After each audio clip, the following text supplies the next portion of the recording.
جو ہوا تھا وہ غلط ہوا تھا، وہ درست ہونا چاہیے تھا، جلدی درست ہونا چاہیے تھا، بہت پہلے درست ہونا چاہیے تھا، ایسی ترشیح نہیں ہونی چاہیے تھی. لیکن اس وقت بھی سیاست نے متعین کیا کہ آئین کی تشریح کیا ہوگی، اور اس وقت بھی سیاست نے متعین کیا. ٹھیک ہے. تو اب اس آئینی ترمیم کے کیا اثرات پاکستان پر مرتب ہوں گے؟ کیا اس کے نتیجے میں فلور کراسنگ کروائی جائے گی؟ یعنی ڈیفیکشن کلاز کا جو بنیادی مقصد تھا، یہ لائی اس لیے گئی تھی کہ فلور کراس نہ ہو، ممبر وفاداریاں نہ بدلیں. ٹھیک ہو گیا. کیا اسی ترمیم کو، اسی کو یوز کیا جائے گا کہ ایک نیا آئینی بندوبست لیا جائے، سیاسی اور آئینی نظام؟ اس پہ جواب بھی دیے گئے کورٹ میں کہ آپ لوگ جب حکومت تھی تو اس وقت اس پہ آئین سازی کر لینی چاہیے تھی. ووٹ آف نو کانفیڈنس آنے کے بعد آپ کے پاس 20-25 دن تھے، اس وقت کیوں نہیں اس پہ کام کیا گیا؟ افتخار صاحب میں آگے بڑھوں گی. سینئر ترین جج منصور Ali Shah practice and procedure کی کمیٹی میں نہیں بیٹھے، پھر منیب صاحب جو ہیں جسٹس صاحب وہ بینچ میں شامل نہیں ہوئے، اور یہی اعتراضات تھے علی ظفر صاحب نے جو اٹھائے بھی اور بائیکاٹ بھی کیا. تقریباً 2.5 سال بعد یہ معاملہ ری رائٹ کو رائٹ کیا گیا ہے، مگر اب پھر وہی ٹائمنگ کو لے کر اعتراضات اٹھائے جا رہے ہیں. آج 5 رکنی بینچ کا متفقہ فیصلہ ہے. معاملات سلجھ گئے ہیں. 2.5 سال پہلے کے فیصلے نے سیاست شیپ اپ کی تھی. اب جو معاملہ ہوا ہے کیا رائٹ صورت میں آگے بڑھے گا یا ابھی مزید سیاسی عدم استحکام ہوگا؟ آئین پاکستان 1973 کا آرٹیکل واپس ویسے ہی آ گیا جیسا آرٹیکل وہ تھا. مجھے بس صرف اتنا کہنا ہے، آنے والے دنوں میں کیا ہوگا، کون کیا سوچ رہا ہے، کون کیا کرے گا، کون کا لکھے گا، کی لکھے گا، تھا لکھے گا، تھی لکھے گا، کدھر کو بات لے جائے گا، کدھر سے ووٹ کدھر چلا جائے گا، میں اس سے لا تعلق ہوں. مجھے آئین پاکستان کا وہ آرٹیکل واپس مل گیا جو آئین پاکستان لکھنے والوں نے اس میں شامل کیا تھا. اور ایک بات یاد رکھیے گا، اگر دوسرے فریق کی بات مان لی جاتی تو کبھی بھی پرائم منسٹر کے خلاف ووٹ آف نو کانفیڈنس آ سکتا ہی نہیں تھا.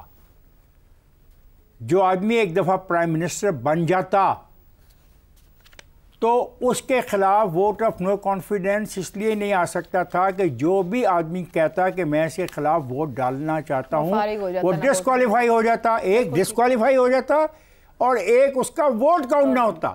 تو یہ پتہ نہیں کس نوعیت کی آمریت کو سپورٹ کرنے والا گروہ ہے.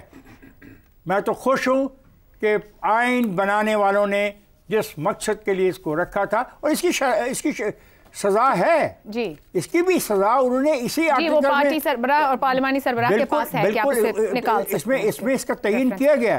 سو آئی ایم ہیپی کہ 1973 کے آئین کا آرٹیکل واپس اور امید کرتے ہیں کہ سیاسی استحکام بھی بنا رہے. بریک پروگرام کے آخری حصے میں ایک بار پھر آپ کو خوش آمدید کہیں گے. شہزاد صاحب، آرٹیکل 63 ہے 2022 واپس اپنی اصل حالت میں ہے جس حالت میں تھی. پی ٹی آئی کی طرف سے تسلیم نہیں کیا گیا، اعتراضات بینچ پر بھی اٹھائے گئے اور 2 جو اہم ججز، مین ججز موجود ہیں وہ بھی کہیں شامل نہ ہوئے. آپ کے خیال میں ٹائمنگ اور جو دوسرے اعتراضات ہیں وہ جائز ہیں، یا جو اصل معاملے پہ واپس چلے گئے وہ زیادہ اہم ہے اور درست ہو گیا سب؟ میرا خیال ہے جو ہوا وہ درست ہوا ہے، کیونکہ جب یہ ہوا تھا تو اس وقت غلط ہوا تھا، اور ہم ان لوگوں میں سے تھے جو کہہ رہے تھے کہ یہ غلط ہوا ہے. جو جس طریقے سے انٹرپریٹ کیا گیا ہے اس کو غلط کیا گیا تھا. اب یہ صحیح حالت میں آ گیا ہے. سوال یہ پیدا ہوتا ہے کہ اس کو استعمال کیسے کیا جائے گا.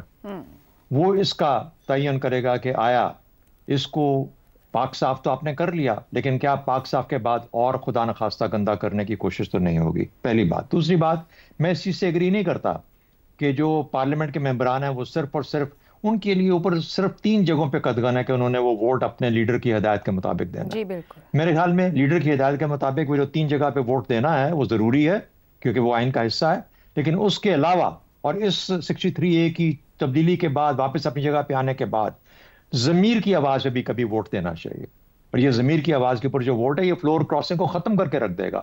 جب لوگ فری ہوں گے آگے ووٹ اپنی مرضی کے اور ضمیر کے مطابق اور سمجھ اور عقل کے مطابق کرنے کے لیے، تو پھر اس کے بعد یہ جو پیسہ خرید و فروخت ہے، ہارس جسے کہتے ہیں ٹریڈنگ، وہ ختم ہو جائے گی. اس کی گنجائش نہیں رہے گی کیونکہ پیسے خرید کے یا دے کے ووٹ نہیں خریدنے پڑیں گے. جہاں تک آپ کا سوال ہے کہ یہ جو پریکٹس پروسیجرز ایکٹ ہے، دیکھیے ہمارے ہر فیصلے کے اندر کچھ نہ کچھ بارودی سرنگیں رہ جاتی ہیں. اس فیصلے کے اندر یہ 2 بارودی سرنگیں رہ گئی ہیں. پریکٹس اینڈ پروسیجرز کے اوپر جو آواز اٹھائی علی ظفر نے یا کسی باقی لوگوں نے، اور دوسرا جو بینچ کی تشکیل کے اوپر جسٹس منیب کا جو تھا، یہ آنے والا وقت یا آنے والے بینچز یا آنے والے جوڈیشری اس کو کیسے دیکھے گی، اور اس وقت ہوا کا رخ کیا ہوگا اور کس طریقے سے چیزوں کو تبدیل کیا واپس لے جایا جائے گا، کم از کم ان دو کی سچویشن کے اندر. لیکن اس کا یہ مطلب نہیں ہے کہ 63A پہ جو ہوا وہ غلط ہوا.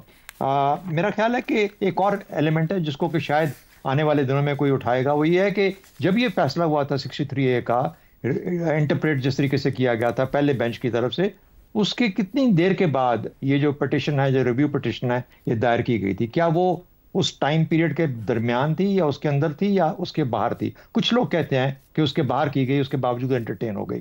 تو یہ اس لیے نہیں ہے کہ پی ٹی آئی کو فائدہ پہنچ رہا ہے، اس لیے کہ جب پروسیس کو آپ فالو کرتے ہو، قانون کو فالو کرتے ہو، تو آپ کو انصاف کے تمام جو اس کے چیزیں ہیں اس کو پورا کرنا چاہیے. تو میرا خیال ہے کہ ان چیزوں کے اوپر بعد میں اس کے اوپر سوال اٹھایا جا سکتا ہے، لیکن جو ہوا ہے بالکل ٹھیک ہوا. حماد صاحب، بلاول بھٹو صاحب کی گزشتہ شام کی گفتگو جو آج اخباروں میں بھی چھپی اور اس کا تذکرہ سپریم کورٹ میں بھی رہا کہ 25 اکتوبر سے پہلے ترامیم ہو جائیں، کیونکہ اب یہی کہا جا رہا ہے کہ یہ جو معاملہ ہوا ہے اس کے بعد آئینی ترامیم آرام سے ہو جائیں گی، حکومت کے لیے آسانی ہو گئی. پرامن طور پر ان کا کہنا تھا کہ اگر 25 سے پہلے ہو جائے معاملہ حل ہو جائے گا، ورنہ آمنے سامنے کی صورتحال ہو سکتی ہے. کیا خود سے مشکوک بنا رہے ہیں اس پورے معاملے کو؟ وہ جو مخالفین آواز اور سوال اٹھا رہے ہیں وہ پھر درست اٹھا رہے ہیں؟ میرا خیال ہے ایک قدم آگے جانے سے پہلے پیچھے جانا چاہ رہے ہیں. پیچھے نہیں جائیں گے. جو آج کا واقعہ ہے اسے پیچھے جانا تو نہیں کہیں گے. آج کا جو واقعہ ہے، جو آج کی خبر ہے، پہلے اس پہ کچھ بات کر لیتے ہیں، پھر ہم آگے چل پڑیں گے. آج کا جو فیصلہ آیا اس کی توقع تھی، جیسے دوست کہہ بھی رہے ہیں، کیونکہ قانون دان بھی یہ سمجھتے تھے اور عامی بھی، یعنی عام آدمی بھی یہ سمجھ رہا تھا کہ یہ کانسٹیٹیوشن کی خلاف ورزی ہو گئی ہے سیدھی سیدھی. کیونکہ جیسے متشابہات ہوتے ہیں نا، کہ کانسٹیٹیوشن میں آپ 2-3 تشریحات ہو سکتی ہیں ایک چیز کی، اور اپنے اپنے حالات میں شاید دونوں تینوں ہی معتبر سمجھی جائیں گی. لیکن یہ وہ معاملہ نہیں تھا، یہ نص تھی ایک، یہ بالکل ایک سیدھا لکھا ہوا قانون تھا جس کی ایک تشریح انوکھی کر دی گئی. اور یہ غیر آئینی فیصلہ آج تو قرار بھی پا گیا. یہ اس دن بھی لوگوں کو پتا تھا کہ یہ غیر آئینی حرکت ہو گئی ہے. اسی کو وہ کہتے ہیں کہ کانسٹیٹیوشن کو ری رائٹ کرنا. ہم جو سارا دن پروگرامز میں کہتے رہتے ہیں، وہ اسی وجہ سے تو بدنامی ہوتی ہے. تو بدنامی کی بات، بہرحال وہ فیصلہ کیوں کیا گیا تھا اگر سب کو معلوم تھا، ہمیں تو لکھنے والوں کو نہیں معلوم تھا. یہ ایک خالص سیاسی فیصلہ تھا، جیسے کہ آج کے فیصلے نے تصدیق کر دی اس بات کی. وہ ایک پولیٹیکل انسٹیبلٹی پاکستان میں تھی، حمزہ شہباز کی یہاں حکومت تھی، وہ خان صاحب کی حکومت ختم ہوئی ہوئی تھی، وہ اپنی حکومتیں بھی توڑ رہے تھے اور چاہتے تھے کہ ملک الیکشنز کی طرف بڑھ جائے. تو عدالت نے ایک اس پہ، یعنی سیم پیج جو تھا، کچھ حصہ تو پھٹ گیا تھا، کچھ حصہ باقی تھا.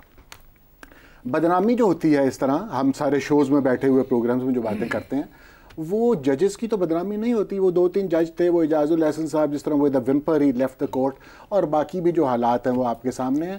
بدنامی ہوتی ہے ادارے کی. سپریم کورٹ کو جب تنقید کا نشانہ بنایا جاتا ہے تو لوگ کہتے ہیں یار 3 جج بیٹھ کر کچھ بھی لکھ دیتے ہیں، کروڑوں لوگوں کے نمائندے قانون پاس کرتے ہیں، آئین بناتے ہیں 2/3 اکثریت سے، اور یہ لوگ، یعنی بدنام کیا ان لوگوں نے ادارے کو. 63A کے اندر حکمت کیا ہے وہ دوستوں نے بتا دیا. ہم لوگ تنقید کرتے ہیں کہ یہ ریوڑ ہے کوئی، جیسے ہانک کے آپ کبھی ادھر بھیج دیتے ہیں. ان کا اپنا کوئی نہ عقل ہے، نہ دماغ ہے، نہ شعور ہے کہ آپ انہیں یہاں ربر سٹیمپ کی طرح استعمال کر لیتے ہیں.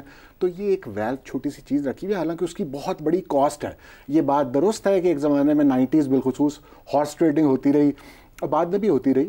یہ ہمارے سامنے بہت سے واقعات ہیں. سینٹ الیکشن کا آج حوالہ بھی دیا گیا ہے، سب کے سامنے ہے وہ.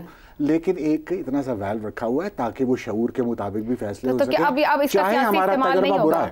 اچھا، اب آخری بات کر لیتے ہیں کنکلوڈ، کہ یہ اس کا آئینی ترامیم کے حوالے سے استعمال یہ کیا جائے گا کہ پی ٹی آئی کے ارکان کو توڑ کر آئینی ترمیم کے حق میں ووٹ ڈلوایا جائے گا. یہ ایک ناپسندیدہ عمل ہوگا. ہم کمٹ کرتے ہیں اس چیز کو اور ہم اس پر تنقید کریں گے، لیکن ایسا بھی ہوا نہیں ہے. جب ہوگا تو ہم اس پر بات کریں گے.